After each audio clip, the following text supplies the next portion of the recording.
Hello and welcome. I'm Grace Bosco. Thank you very much for being here with me today. Today we're going to look into intuition.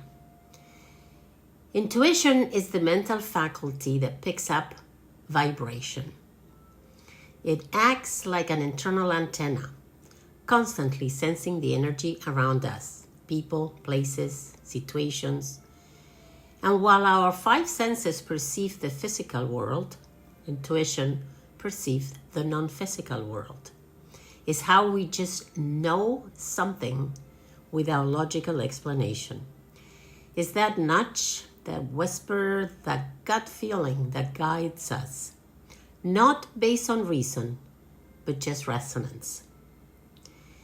And while our five senses are tuned to the physical world, where we can hear, see, touch, taste, and smell, intuition tunes into the non-physical. It's like an internal radar that senses energy, emotion, intention, even truth. Have you ever felt something was off, even though everything seemed fine on the surface? Or had a knowing about someone or something without any logical reason? That's your intuition at work. Intuition bypasses the thinking mind and speaks directly through feeling. Let's say you get invited to something, whether it's a retreat, a job opportunity, a move, and you feel an unexplainable yes. You have no logical reason to feel so excited, but something in you lights up. That's your intuition sensing alignment with that before you can see the full picture. Intuition almost always speaks first. It shows up in the body. It's a tightness in the chest, a lightness in our belly, a sudden feeling of peace or discomfort. It's immediate, it's quiet, and it's clear. But if we don't act on it quickly or give it our full attention, within 8 to 10 seconds later, the paradigm kicks in. That's the mental program, those bunch of beliefs, fears, doubts, and conditioning we have picked up over time. And it starts to question. Are you sure? That doesn't really make much sense. Don't you think you're overreacting? What will people think? Or it sounds good, but what if it doesn't work? And just like that, we talk ourselves out of what our inner wisdom already knew. So why do we ignore something so powerful? Well, because we've been taught not to trust it. We are raised to value logic, evidence, facts, and outside validation. We are rewarded for being practical and reasonable, not for following a hunch or trusting a feeling. And slowly, we stop listening. We start needing proof. And here is the truth. Intuition doesn't come with proof. It comes with presence. One of the most important things to learn about intuition is this. You will know when the paradigm or your mental conditioning has taken over. Why? Well, because intuition never rushes or panics.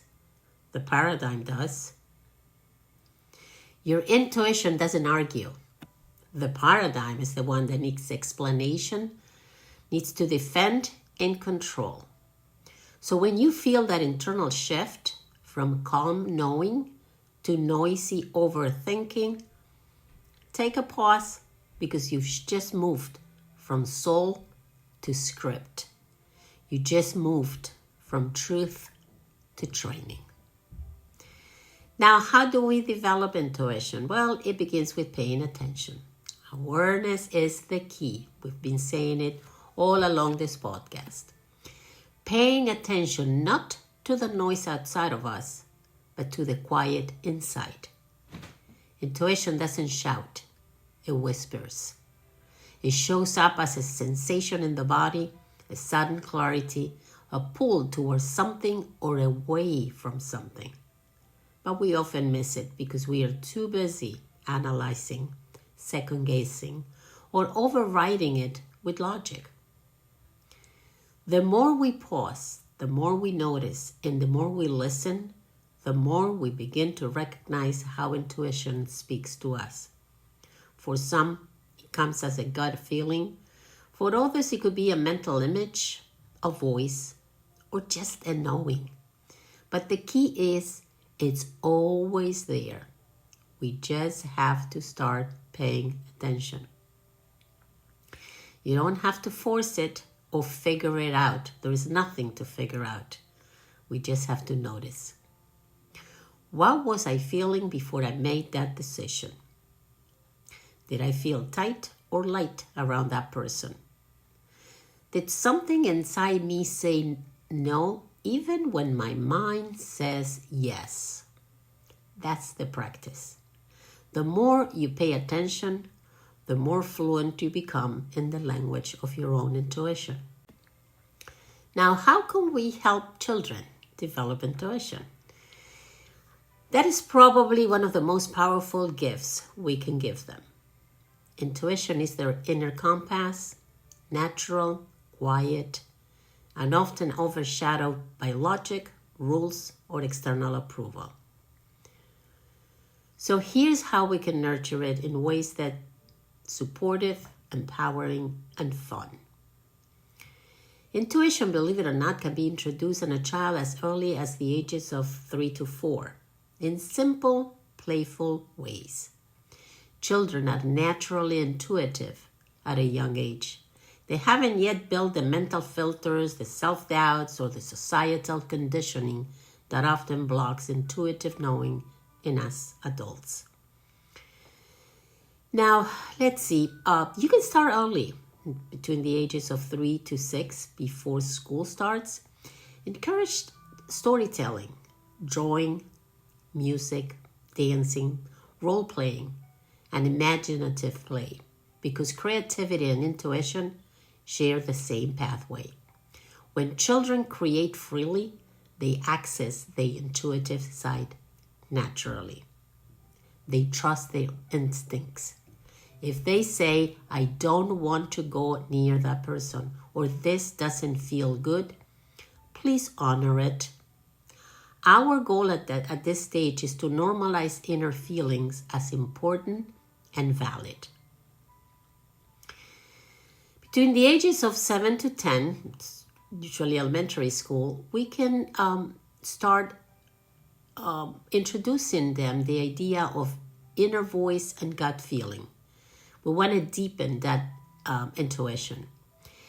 And start by distinguishing between fear and intuition. Explain that intuition feels calm and clear, while fear feels tight or panicky. You can use metaphors like intuition is like a soft light, fear is like a flashing red alarm. Journaling or drawing their feelings is also very helpful. The goal at this stage is to help them begin connecting decisions or experiences with how they feel inside, their inner guidance. Between the ages of 11 through 14, we want to help them expand their intuition, teach emotional and body awareness, discuss how to tell the difference between intuition and peer pressure or fear, encourage decision-making based on what feels right to them, not just what others think they should do. See, children already have the intuitive capacity. Our role is to help them keep it alive by naming it, nurturing it, and trusting it ourselves. That is very important.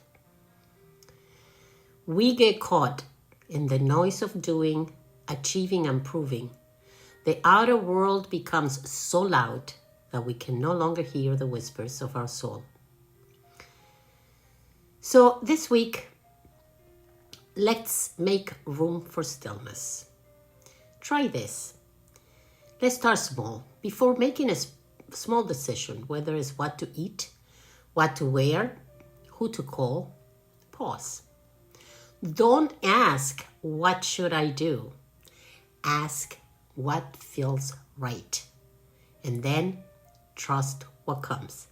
Even if it's quiet, even if it doesn't make sense yet. I'm Grace Bosco. I want to thank you very much for walking with me through this mini series. Next week, we're going to dive into the will. Until then, may you stay connected to your truth, grounded in your knowing, and guided by the voice that never leads you wrong. Because you already know, you always have. All you have to do now is trust it. We'll talk soon.